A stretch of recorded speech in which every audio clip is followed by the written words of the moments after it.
اليوم يوم دعاء. لو قال شخص أنا والله سأمسك المصحف وأقرأ 5 أجزاء إلى المغرب، قلنا له لا، القرآن صحيح هو أفضل الذكر، لكن اليوم يوم دعاء.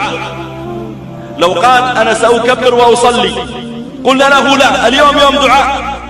لو قال سأخرج وأنشغل إلى المغرب بسقيا الحجاج وتوزيع الصدقات عليهم، نقول لا، اليوم دعاء. اليوم لك أنت، لا تضيعه. اليوم بينك وبين الله أنت. طلع أسرارك لله، طلع شجونك ومصائبك ومشاكلك، فاضفض بها إلى ربك. ادعو الله وأنت موقن بالإجابة، إنك تتعامل مع رب غني. إذا أمر لك بالعطاء فلا أحد يملك أن يقول لا.